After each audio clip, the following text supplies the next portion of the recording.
a business for 3 years, or just having a business because a friend owns one, or I want to copy paste the other thing.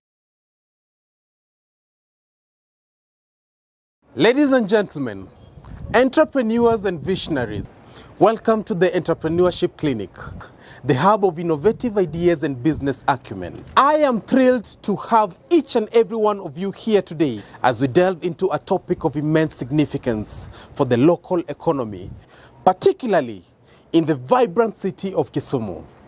Today, we shine a spotlight on the dynamic role of the private sector in shaping and propelling the economic landscape of this beautiful region. Kisumu, with its rich history and diverse culture, is not just a city but a bustling economic ecosystem, teeming with small and medium-scale traders who form the backbone of its commerce.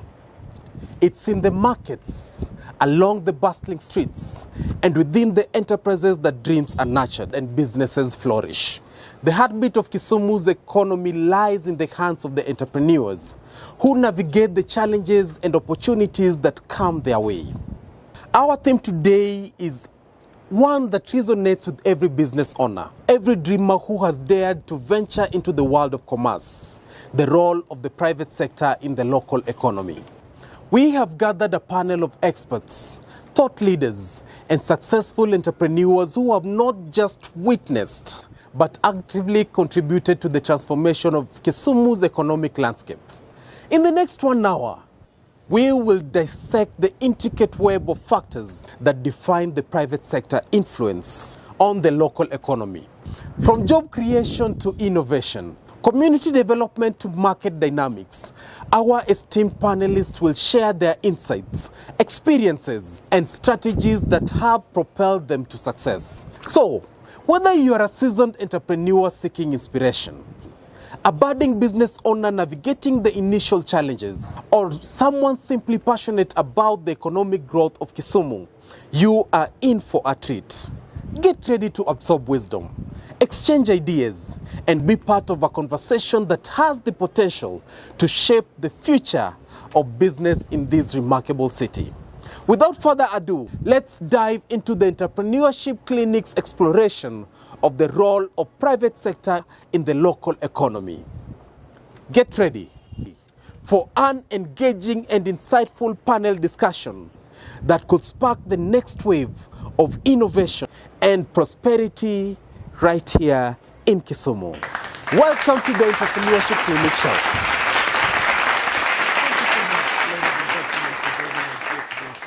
Another amazing episode of the Entrepreneurship Clinic. We are coming to you live from the Mirage Palace, such a beautiful space with a beautiful view of the Kisumu city. And let me take this opportunity to introduce my amazing panelists. I'll start from my left. Okay, my names are Engineer John Ogola. My company is called Ariesco Multicraft, which has got its headquarters in Eldoret and has a branch in Kisumu, Nyamasaria, Coptic. Well, thank you. My name is Levi Juma. I work for an organization called Millennial Foundation, and the organization prides itself as a social enterprise that works with the young people in terms of building their businesses, but at the same time looking at how to bring dividends towards startups of young people managed businesses within Kisumu County. My name is Boniface Ogutwakach. I work as a community organizer in Kisumu. My business is defending human rights. Our offices are at Molem Market, about 2 kilometers from Kisumu, where we serve as an organization that is supporting members of the community to access justice channels, as well as to have conversations about issues that affect them. Okay, still on you, Bonnie, since you're talking about the impact of businesses, the private sector in the local economy, how would you say, while giving the brief overview of your business, I'm assuming it's also a business. There is the element of championing for human rights, and we all know you as a human rights defender. But what would you say is the contribution or the impact of your business in the local economy? Can you just give us the overview of that? Yeah. Basically, what we normally do is to play an advisory role, both to state and non-state actors, majorly pertaining to human rights and how businesses can, can implement what is called a human rights approach in their activities. What we have been doing for the years is to make contributions towards policy, policy frameworks, the implementation, the developing of those policies as an institution. We have also been playing an oversight role just to try and understand and also analyze if these organizations are also implementing some of these policies and to what extent. We do a lot of troubleshooting just in with the aim of improving on the situation, improving on the environment, improving on the workforce in itself, just to ensure that the best practices are borrowed, the best practices are shared, and the environment in Kisumu is as conducive as possible for businesses to operate. Okay. Asante sana. To you, Levi, we are still touching base, just setting the foundation for this conversation. What is the brief overview of your organization, and what would you say is its contribution to the local economy? Well, thank you. Just like I mentioned that Millennium Legacy Foundation prides itself in building young people's business because it's a social enterprise.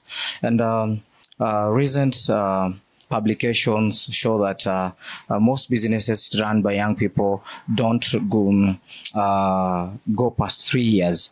And some of the things that we've been able to do is just to build an ecosystem that supports these young people to look beyond those short-term targets of having a business for 3 years, or just having a business because a friend owns one, or I want to copy-paste the other thing that the other person is doing. So our role basically has been around having ideation that is locally led, where your business ideation comes from yourself, just building that idea to a reality, but at the same time looking at what are some of the challenges that they are facing as those business startups. So for us, it's just building them, linking them with the available credit facilities that are there. But at the same time, how do you also incorporate the aspect of the social enterprise, where you also work with the community materials that are available to you? So for us, that is the most important thing when we're working with these businesses. And I'm very specific.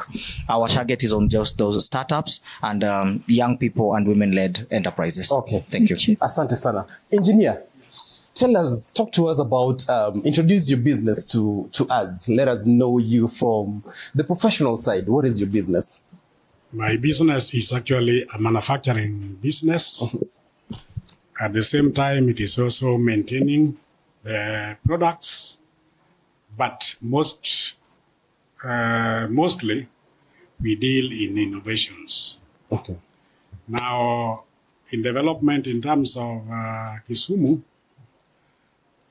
our products can easily be found at Kisumu District Hospital, where we installed energy-saving jikos that they are using, where we had also installed what we call they are machines whereby they extract smoke from the working environment, because we discovered that if the end user is using a place where there is smoke, chances of him or her getting diseases are very high.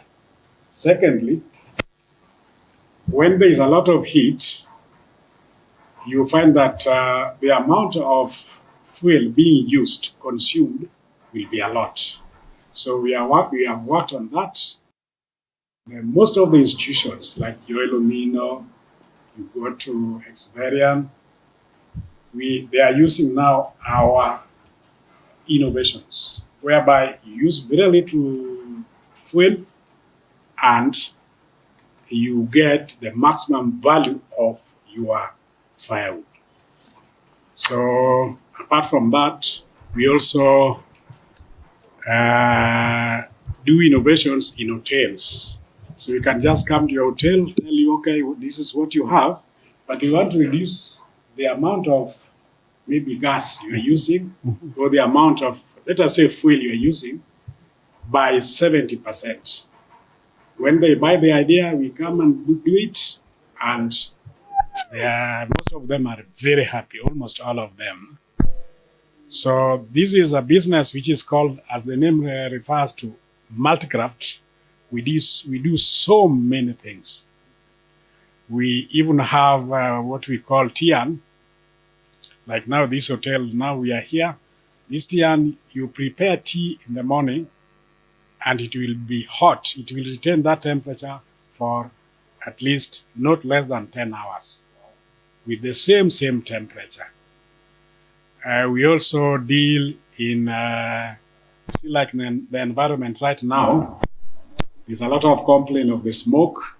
So we also we fabricate and install incinerators, whereby this incinerator, there's another innovation we have come up with.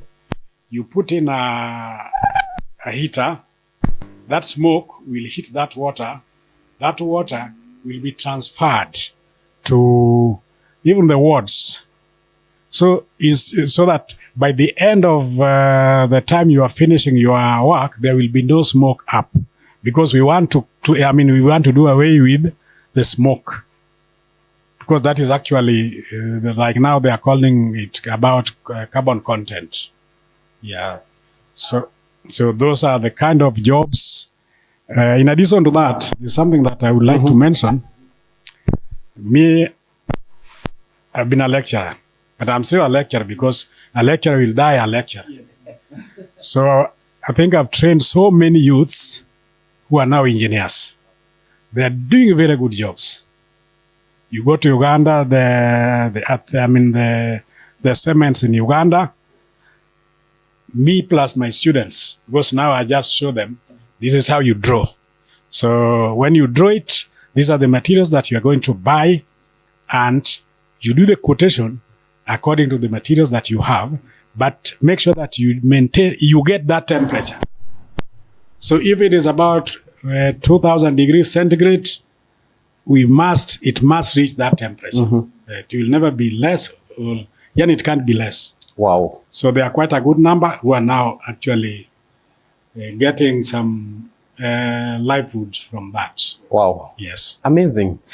I wish you'd have carried some of your products here and exhibited them here for these amazing people to actually see some of these innovations that you're coming up with, which are so interesting. But I think we'll arrange for a special edition so that we can come and look at these from your facility.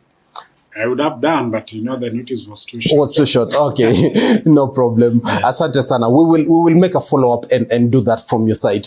Back to you, Levi. What would you say is the main challenges faced by MSMEs here in Kisumu? As always, we look at challenges that are faced by SMEs to be money. And when you're speaking about financing, we'll be looking at it in terms of capital for those who would like to start businesses, but we'll also be looking at those who already are in businesses, how to access these credit facilities. So this is one of the most important challenges facing SMEs. But we are not looking at it in terms of credit or capital facilities because we need that money, but we're also looking at planning on how we want to use that money. Because most of the time we just look at that money in terms of, I want this money to boost my business, but I don't have a plan on how that money is to be spent. Or if I'm accessing the credit facility, what are my repayment options that are there, or the interest that is earned against that credit facility that I've been able to access.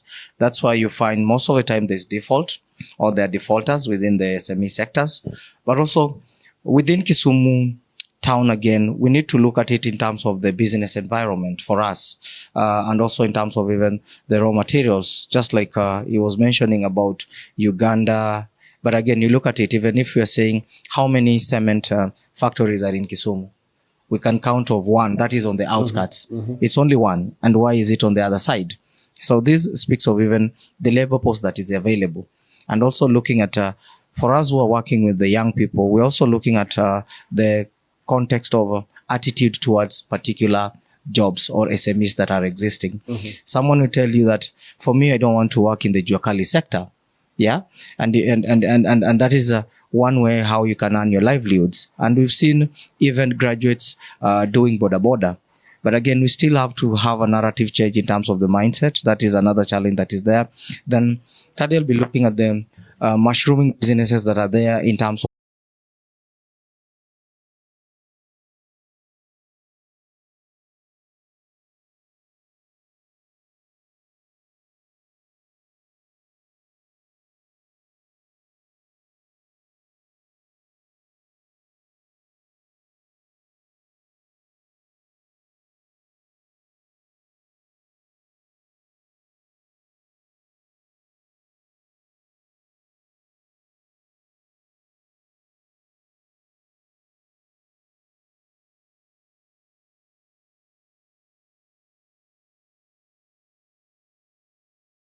follow up and do that from your side.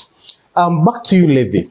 What would you say is the main challenges faced by MSMEs here in Kisumu? As always, we look at challenges that are faced by SMEs to be money. And when you're speaking about financing, we'll be looking at it in terms of capital for those who'd like to start businesses. But we'll also be looking at those who already are in businesses, how to access these credit facilities. So this is one of the most important challenges facing SMEs.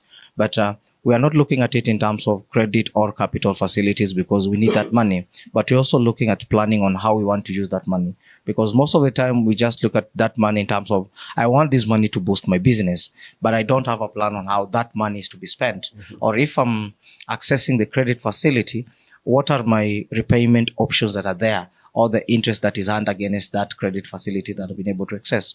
That's why you find most of the time there's default or there are defaulters within the SME sectors. But also within Kisumu town, again, we need to look at it in terms of the business environment for us and also in terms of even the raw materials, just like he was mentioning about Uganda. But again, you look at it, even if you're saying how many cement factories are in Kisumu, we can count of one that is on the outskirts.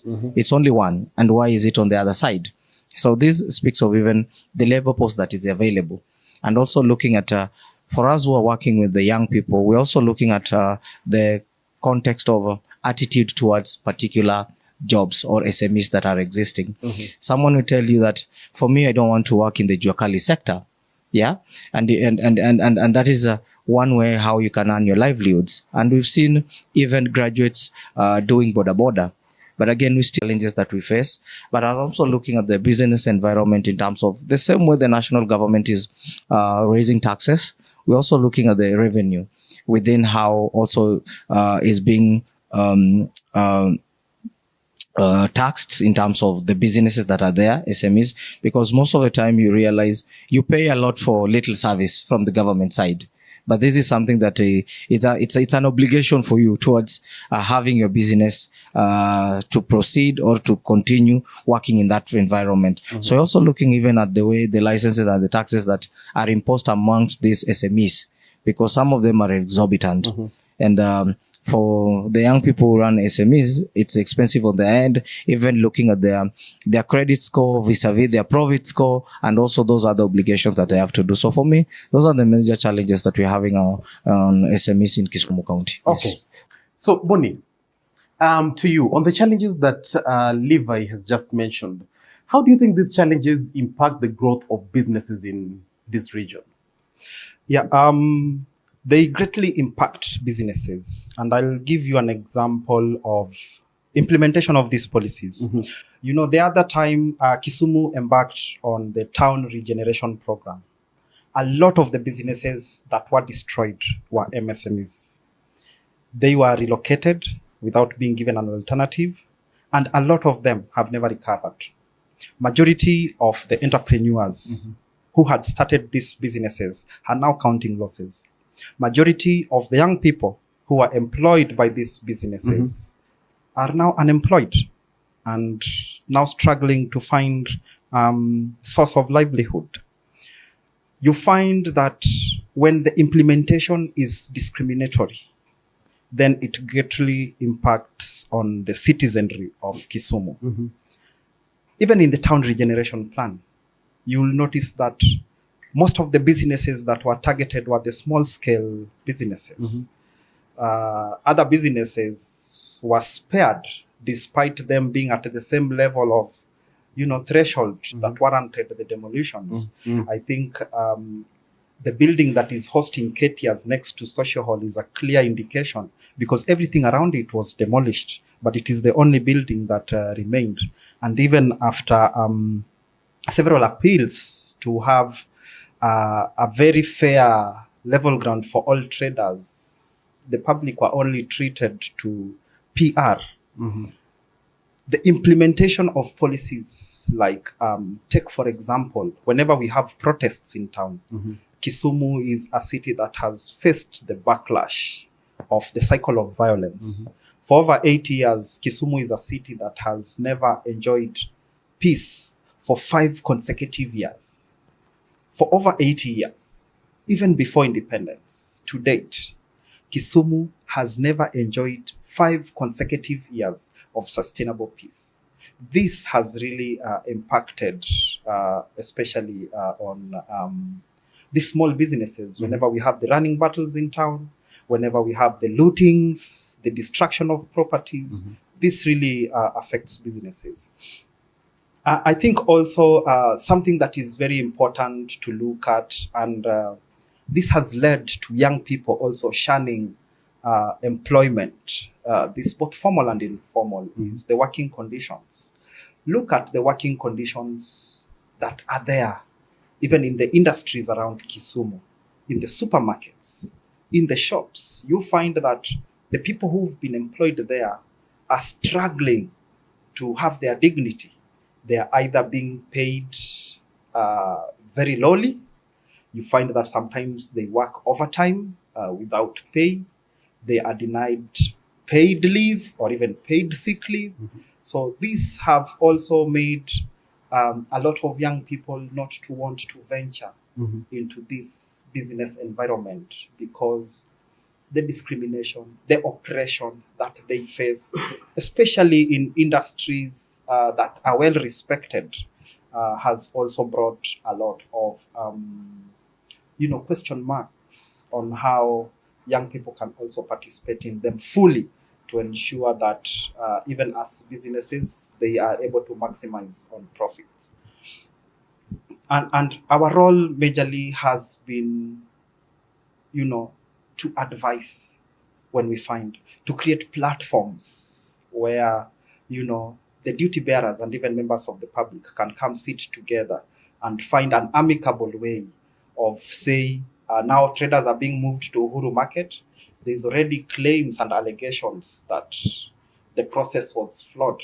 So then how then can we act as an interlink to enable both the duty bearers who are trying to implement that smooth transition into Uhuru Market and the key players, the right holders who are supposed to occupy these spaces, to ensure that that process is free from violation, is free from cartelism, is free from corruption, and, so that every trader gets a fair ground to practice their trade.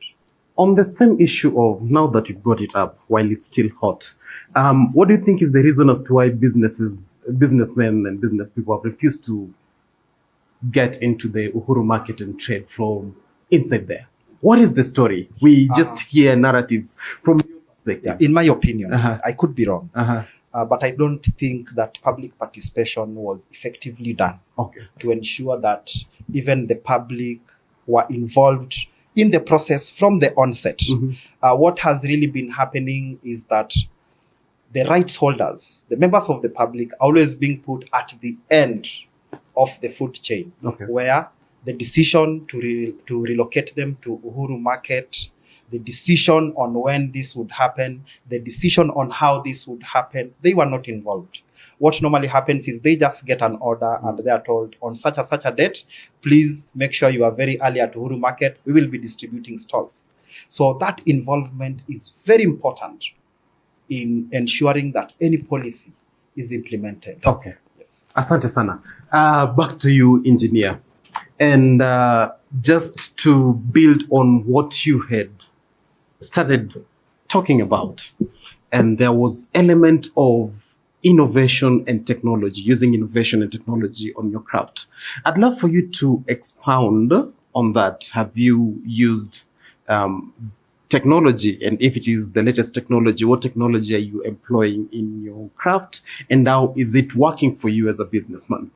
So the kind of products that the company does, we don't do repetitive jobs. Mm-hmm. What we do, because most of them are people who have gone to school, but before you are offered a job there, must not be somebody who is going to look at your hands. Somebody like you, I know, when you see some dirt on your hands, you will wish that I should never have been here. So these young men, we always take mostly extended age. Mm-hmm. Okay. The reason is, if somebody is extended age, maybe he was bright, but unfortunately, he didn't have the godfathers to assist him continue with his education. Mm-hmm. So when you give him a job, he wants to compete with this person who has already gone at a higher level. Mm-hmm. So they are very, very active. So what we do is, we have a department which of course is in innovation. I'm the one who is in charge. You come as a client, you tell us, okay, what we want is we want this, we want like this. Like this one time we were approached by Action Aid. They wanted an incinerator, but portable one. Mm-hmm. So when they came, we just told, it was a lady, we told her that so long as you're not going to harass us, you give us, you give us 2 weeks. So surely we sat down, and within 1 week,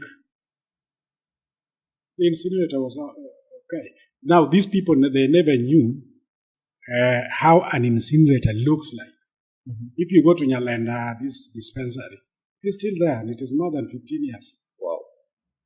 So, what I'm trying to say is that with Multicraft, we don't say, I don't know. Mm-hmm. That one, we don't have that language. The language we have is we can try. So you build from unknown to known. So that these young men, you draw. So I can be with them from 8 to 10 at night. Mm-hmm. And nobody will tell me, engineer, I would like to go. Because he knows exactly what he's getting. So you tell him, okay, mark this, he marks. Mark this, he marks. Then cut this, cut this. So by the time when his eyes are going to open, is when he has started now assembling the product. So to go to your question, I think the only problem that we have in SME is one. These people in the SMSE, they are very bright people. Mm-hmm. But the problem is the approach. When you see somebody has a display of steel doors, lockers, that is what you are going to give him. You don't even challenge him. You don't tell him, Bana, why don't you do for me this? But at the same time, there are also people who are on one line. Because you tell him, I want this door, but I want it to be modified. Like I want to have a switch and open it. You will say, Bana, you go away with those ideas. Those are not working. Mm-hmm. Yes. And most importantly, I think the main reason why that one is happening is You have your dad. Yeah. Yes. Your dad may have been a mechanical engineer or an electrician. But your dad he valued employment than bringing you up with that knowledge, so that that knowledge will not go away. So what I'm trying to say is that when you know something, for example, when you know something, you leave it behind. Don't just hold it as if it is, you own it. You own it, the following day you will be old. Who will take over from there? So, like now, there's a project that we are working with, and I think it is just almost through, whereby if the county government can think of it, because with us we are practical. We don't talk of theories. They can be a star in the whole country. There is this business they are calling carbon credit. Have you heard about it? Yes, we have. And if I ask you to explain to me, what does it mean? Do you think you can explain? I ask you, what does carbon credit means to you? And you know that is money to the youth. That is money. So carbon content, I'll just give you a brief on what we have done. We have come up with the drawings. We have come up with the methodology whereby we want to move to schools. If not only to schools, we move to rural homes, because rural homes has a population of 76%. But these people use firewood. Now, this firewood is the one that we want create some money for the youth out of it. So we come up with a project whereby when you have this type of jiko today, we come and improve for you that jiko. It is still going to use fire, but we are going to measure the amount of carbon emission. Then we note it down. Then after that, we bring in our new equipment, yani jiko. We measure. So you see the difference. The difference, that is what is called carbon content. And that is money. So if we involve the youths, because now the youths will not fall under the finance, because the county government who will identify even schools, even hospitals, even homes, okay, whereby this carbon content is a trait that is now worldwide. But by one of the methods of doing it is we make it practical. So we just start from the cooking stove, because everybody is cooking at the end of the day. So when we do that, with the youths, they are just going to manufacture. They don't have the money. In fact, even myself, I cannot have that money to do that project. So the government will come, they buy. So the youths have done this. All of these, they have fabricated these items, they cook stoves. So the government will buy. So they will even employ a distributor. So the distributor can be even the government. Okay. Yes. So whereby the government is going to say, okay, now we want to go to Kusumu East. Which are those schools that are in Kusumu East? So they have already bought. Yes. Then they distribute. But now the youths have already got their money, because the youths are only concerned with the two items. One, the technical part of it. Two, the efficiency. Does it serve the purpose? And is it durable?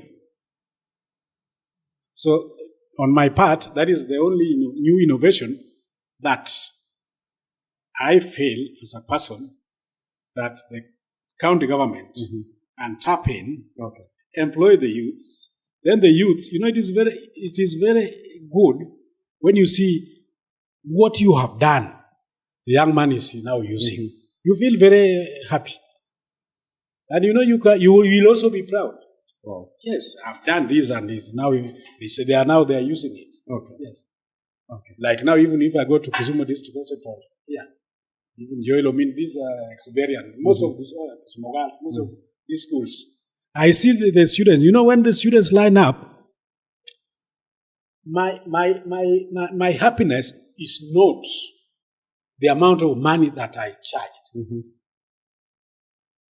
My happiness is I have helped somebody who was unable.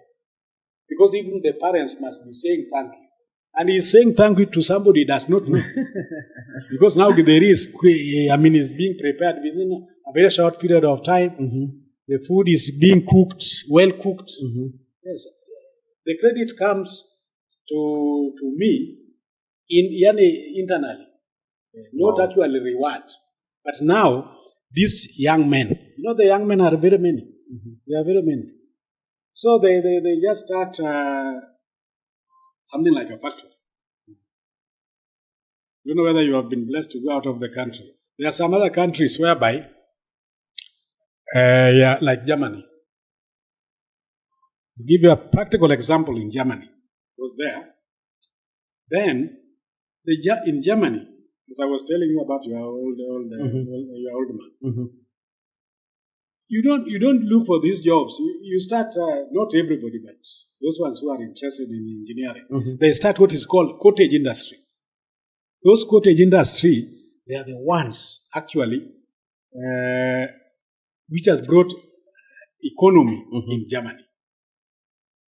You see, like these trailers. If you buy a bolt and a nut made from Germany, it will last even for 2 years. Although it is expensive, but it is stainless steel, it will last for 2 years. The reason is they are working on quality, not quantity. Asante. Yeah, that is how. Thank you so much, engineer.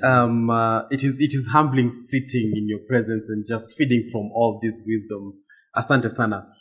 Levi, there is a new trend, and they say change is the only constant thing in life.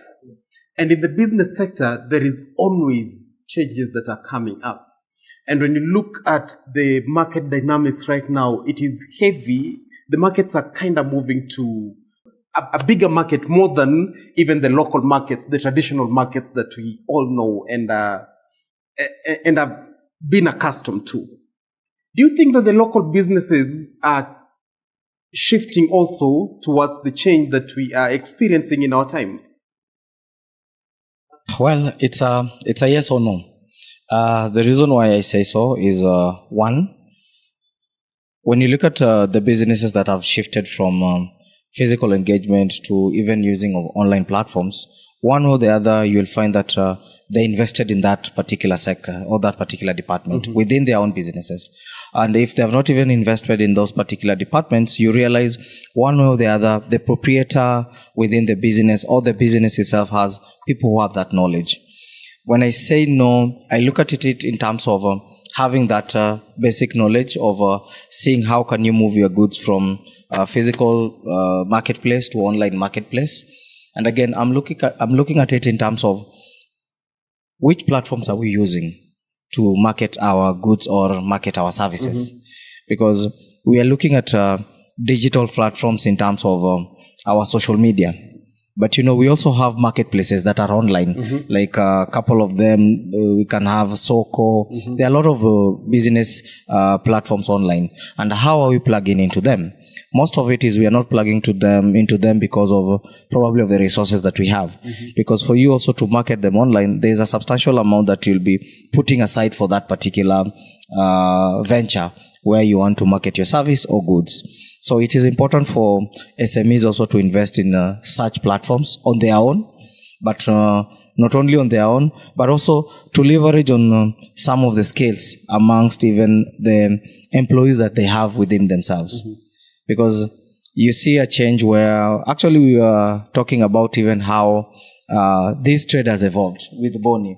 From when we used to shoot documentaries using those heavy equipments to currently drones, or you can just come with your phone, set it to your your specifications, how you want to set it out. So it's just a matter of investing in that social media marketing. But I'll just be very averse in terms of why should we focus on our own personal media platforms than having different entities for the business? Because again, the challenge is how do we manage both your personal platform and the business platform most of the times? Because they have to be distinct. They have to be separate. But again, it's just about the skills and the awareness. But also, I'm also looking at traction where the online platforms, what is the traffic for online platforms for your services and goods?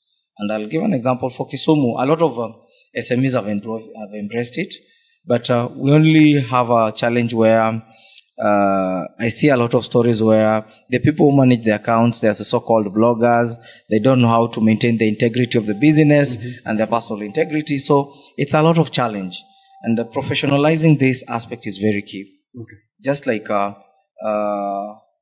when I want to put a shirt up on sale, how much does it cost vis-a-vis if I come into the shop? And is there that value add-on that if I'm to order it online, it can be shipped to my destination, or I can get it? So there is still that leeway on building that trust in business through online platforms, and when you go directly and buy it from the shop. Yes. Okay. Thank you. Boniface, just on the same, it is when looking at businesses in Kisumu again, most of them, they market or sell their products. For those who are on online platforms, it is strictly on social media. But on the other e-commerce platforms, when I go, for example, to Gigi, the Soko, and etc., and I need a product from Kisumu, it is very hard for me to find a product that is locally made on the other e-commerce platforms apart from social media. What is it that we can do to revamp this and make people know that the e-commerce platform is a huge market? Pressed by local businesses, especially here in Kisumu. Two things are coming to my mind. One is around capacity. And like my comrade Levi ably mentioned, is that we still have lack of capacity from these businesses to be able to manage these platforms and be able to put forward their case. Majority of them still depend on volunteers, and if at all they have decided to hire somebody, but somebody is semi-professional, would just post a product and not fully put in the capacity. So this is something that has really been lacking. I think it would be important for a very heavy investment that should be poured forward by these businesses in terms of building capacities, their own capacities to be able to exploit online platforms. This would be in terms of the people, the content managers, in terms of investing in content creation. Right now, it's very easy to even do your own advert online and make it a bit professional. Invest a little bit on equipment and professional production on some artists who can be able to showcase. Another thing that is lacking is that technology is also not fully embraced right now. Majority of the people who lives out the different generations, you also find that there are a population who still are slow in embracing technology. Either they find it very cumbersome in terms of operating and delving in, or sometimes just for laziness, they wouldn't want to exploit such innovative ventures. Right now it's very easy even to do a meeting online. You don't need to travel. You don't need to, carry your suitcase, create time and go somewhere just to have a 30 minutes meeting. You can even do an online meeting, and even those who are not there would still come and are able to go through the recorded session, even if it was a meeting online, say on WhatsApp, they are able to follow the chats and the discussions. So these have not been fully embraced. It is very important to have policies, especially by government, that encourage the general public to start embracing technology. Thank you. An example would be providing free Wi-Fi. Providing spaces where members of the public could go and start accessing internet, accessing computers, getting phones that are can easily access technology, take photos, create WhatsApp, smartphone daily advances. The prices of smartphone are rocket high because of sometimes high taxation of government policies. So these are some of the things that I feel a government can embark on and ensure that members of the public, small-scale businesses, the customers are able to not only embrace technology but fully reap from the benefits. Okay. Asante sana. There's something you've mentioned, the government policy, and that brings us to our next point of discussion, and that I'll bring it to you, engineer. Do you think that the government has supported the private sector for it to be able to thrive? And if there is any gaps, what do you think are the gaps, and where do you think the government can fill up? What do you think the government can do more to be able to uplift the private sector to thrive, to be an empowered employer? With the government, on my part, I would suggest that in future, we should have an area whereby we have just SMEs, the industries, whereby they are all placed at one place. Just like if I want anything, I'll go to Kariobangi, Shades, and I'll get the thing. So I think with the government, if they want to improve on that, they should look for a place, but it should be a central place. Because at times, the location also puts the business off. Because if it is on the outskirts, for example, the Juakali are pushed to Mamboleo, they will not get customers there surely. So it should be, the government should, because the government is the one who owns the land within the county. They can just be advised so that we have a land just at a central place within the CBD, if not so, but next, whereby all sorts of fabrications are done. So, the government should also play a part whereby they see how they can also train these young men. Because if I'm an employee, and I'm an employer, I would not prefer sending one of my employees for further training. But the government should come in whereby they use some incentives. Because it is just a matter of starting off.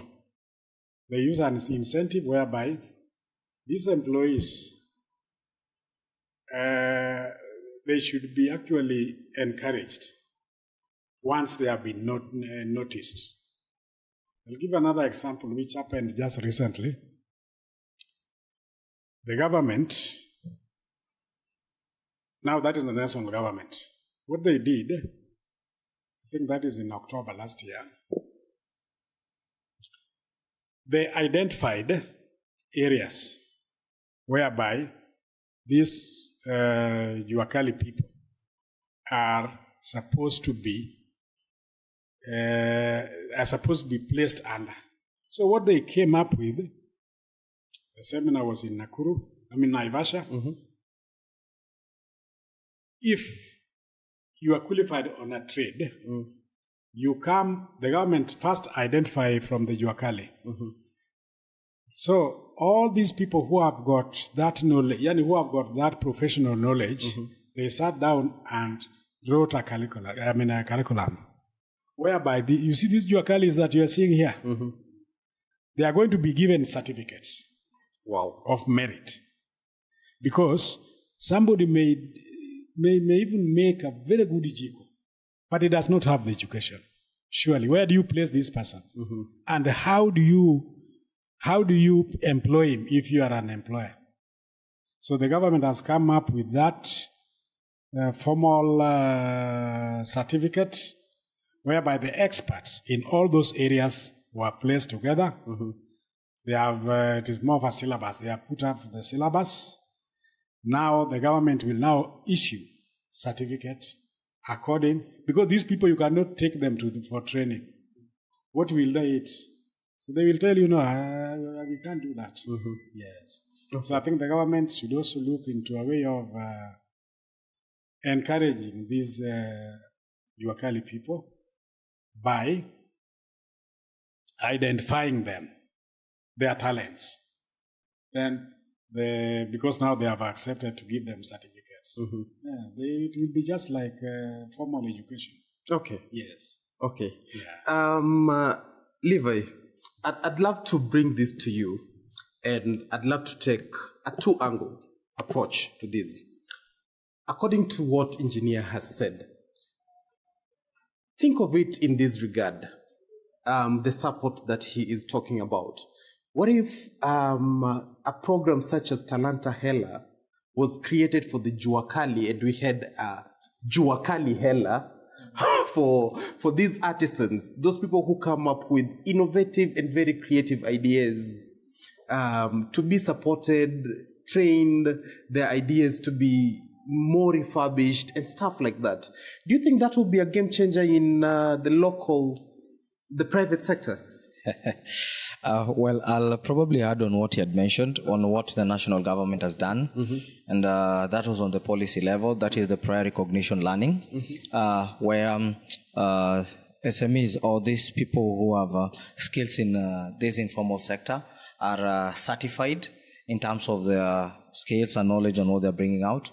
But now coming back to what you've mentioned around having a replication of Talanta, Juakali Hela. But before that, we should be aware that within the structures of the government, we have the Micro, Small and Enterprise Authority that basically works with SMEs around the country, but also this is a function that has also been devolved at the county level.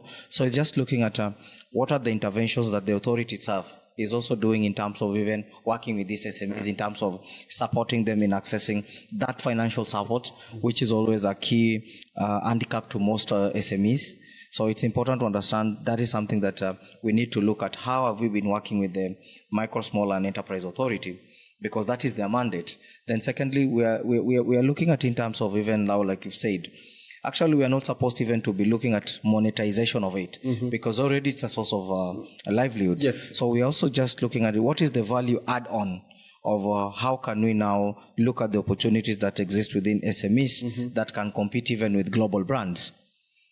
Because like you mentioned, a lot of it is just a capacity building of our employers, proprietors in these different fields.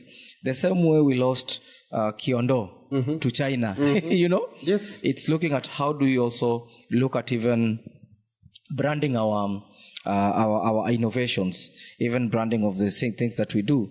And that's why when you look at, or when we say that we have even the EPZ zones, like in Kisumu we have one, and we're also looking at even putting up of those other centers. They're called the what centers? We have a tussle in Miwani where one was to be put by the government in terms of having those centers there for SMEs. It's just building on the capacity of them, but also providing financial support. But for me, the most important thing would be, do they understand that they are part and core of the SMEs? Or is it just a move from the comfort zone to somewhere where you can earn an income? You know, we need to differentiate that. And that is something that is coming out clearly, that when you're in formal employment, when you leave formal employment and you think of something to start, your mind goes to informal.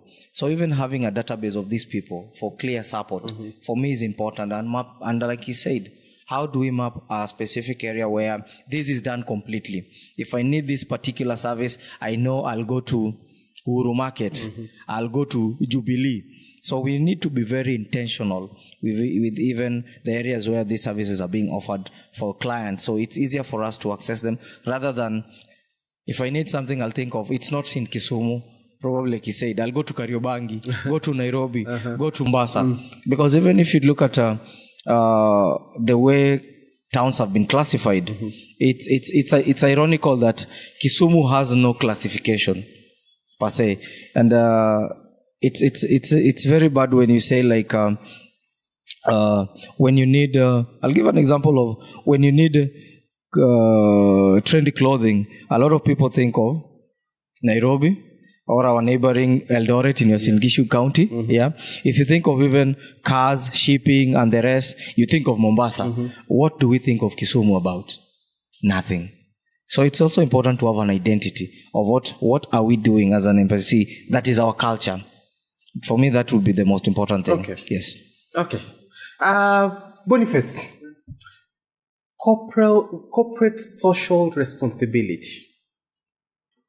Do you think the private sector has a responsibility to our community? And what is that responsibility? The private sector must have a responsibility to our communities. Not only is this guided by law, but it is also an integral part in creating customer and a business relation.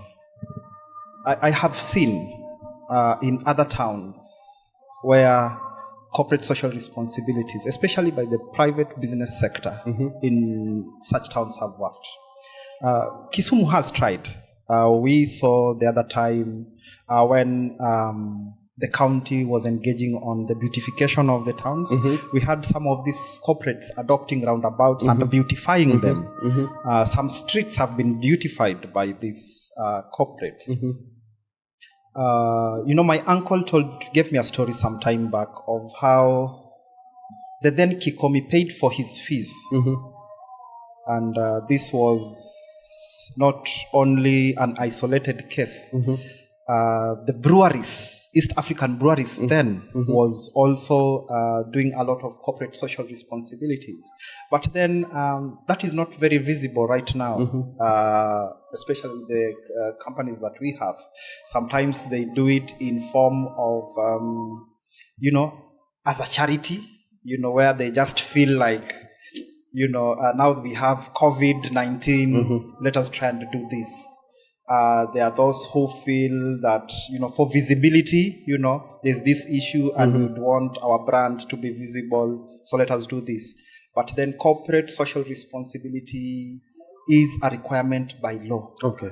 It is important for these companies, the business entities that are here, to start investing in that, paying fees, supporting talent, those who are talented in football, those who are talented in, say, filmmaking, and, various other gifts that people might have. It is very important for businesses, if they want to grow, if they want to create a good relation with the public, if they want to add to the value of their customers, to ensure that they invest heavily in corporate social responsibilities. Okay. That has been very neglected by businesses here in Kisumu. Asante sana, Boniface. And thank you so much, gentlemen. Now I'll give this opportunity to all of you to give us your parting shot, and then we will call it a session. Asante sana. I'll start with the engineer. What is your parting shot?